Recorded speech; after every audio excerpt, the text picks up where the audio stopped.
First of all, I'd like to say thanks for all the positive feedback on previous videos. This is an examination of the 4-voice fugue. It's going to conclude our look at counterpoint, as well as this whole series on the logical music elements. Just as a clarification, even though we're considering counterpoint as an element, it's technically a sub-element of texture, because you don't need counterpoint to have music, but you do need texture in some form.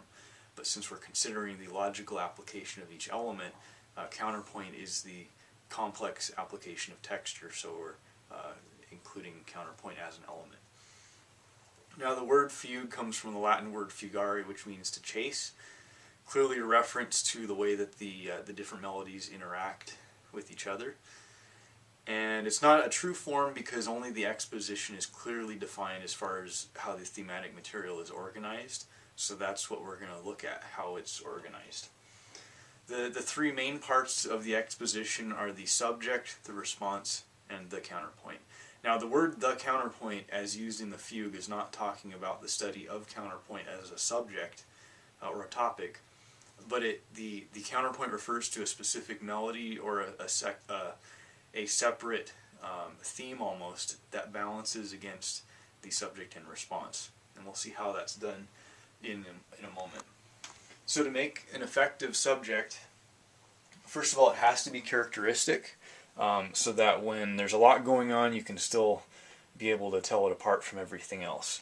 One way to do this is through rhythmic variety, so that not all the notes are of the same length.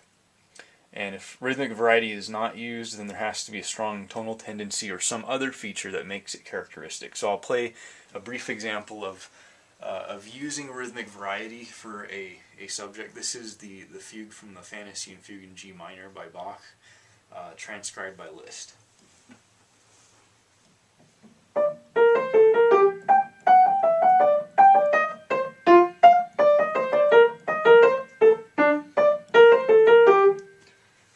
So we see that there's a lot of rhythmic variety. The notes are not all the same value. It doesn't always have to be that way. There can still be an effective subject without using rhythmic variety, like the C sharp minor fugue from Book 2 of the Well-Tempered Clavier. That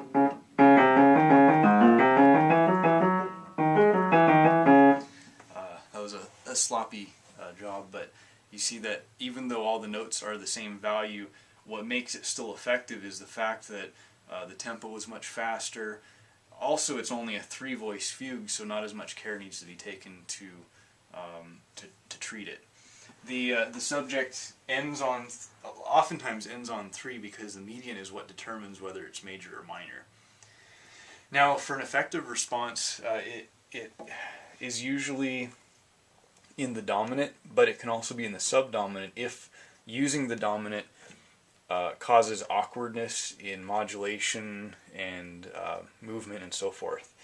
One reason for this is some of the steps that are in 5 or the elements in 5 are not in 1. So like the leading tone of G major, which is the dominant of C, the leading tone is F sharp. Well, F sharp along with C together make the tritone. So if that's the combination of notes at that moment, for a temporary modulation, then it might lead to awkwardness. On the other hand, in the subdominant, which would be F, the leading tone is E, which is the median of C, and so we see perfect harmonization in that instance. Now, the way that the subject and response is organized, along with the counterpoint, I've made a diagram here. So we have the subject, once it ends, it turns into, that voice becomes the counterpoint and continues on. The response, it doesn't always have to end right when the subject ends. It can start a little bit before or even after, but right about there. And then the response continues until it ends and then becomes the second counterpoint and continues on. At this point, we have the option of including an interlude.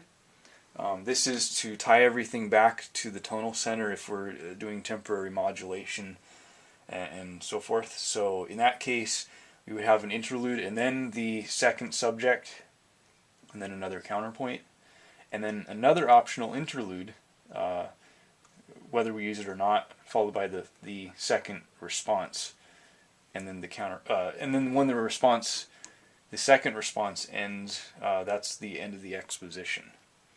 So we see some instances. I'll play these examples in the following video. Just a straightforward organization with no interludes. It can still be very effective. One example with one interlude, and then we can either have a final interlude or two interludes, which is the most expanded form, as in the G minor that I started playing. So in the next video, we'll see some examples.